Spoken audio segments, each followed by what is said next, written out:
Well, the big news this hour, the world's biggest trade deal has been agreed. 12 countries of the Pacific Rim region have reached an agreement on the Trans-Pacific Partnership, or TPP as it's called. In effect, it's a free trade deal that's expected to cover 400 million people and 40% of the global economy. Let's get more perspective, put a bit more meat on the bones of this, and go to New York. RT's Igor Piskanov's there.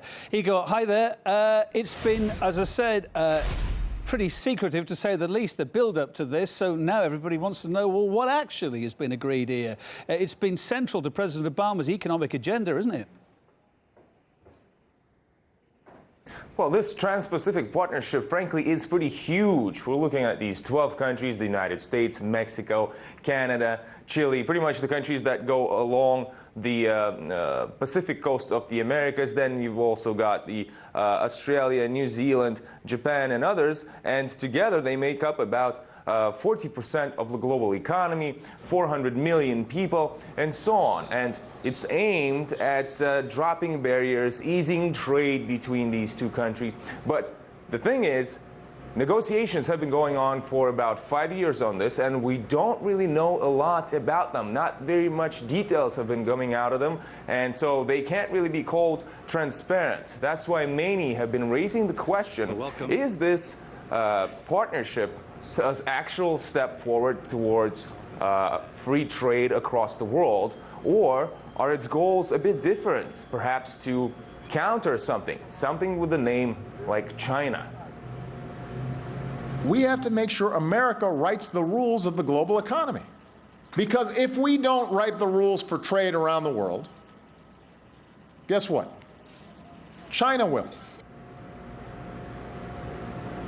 We're still waiting for the final text of the agreement of this partnership to find out the details, and, well, of course, we'll bring them to you as soon as that happens. All right, thanks for the update for now there in New York, Igor Piskanov. Well, the news has provoked huge online reaction. Predictably, some say it's unwise to take a position on something that you haven't actually seen first. Others are annoyed by the high level of secrecy around the deal. Meantime, millions of people are to be bound by it nonetheless.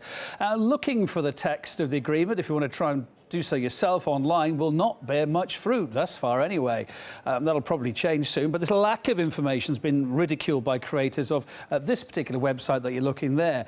It says with a large amount of irony that it has the TTP details there. All you've got to do is press this button. Of course, the problem is when you press this button, you don't see anything. That button just keeps proverbially slipping away. OK, it was a joke, tongue-in-cheek, but it gives you an idea of how little is known about this.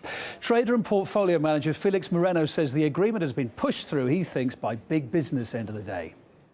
It's going to affect a lot of people, which is why the people who've been most closely involved in drafting the agreement have worked so hard to make sure that it didn't come out to the public, and that the public didn't have as much as a say as it could have. This is an agreement written and negotiated very hard by special interests, by large multinational companies with interests in all these countries. If they saw these details becoming public, it would be much harder for the agreement to be ratified by national parliaments. It's a very complicated agreement, and as is always the case with freer trade, some people benefit more than others. But also, as it's always the case with regulation, the people who help write it make sure to benefit the most.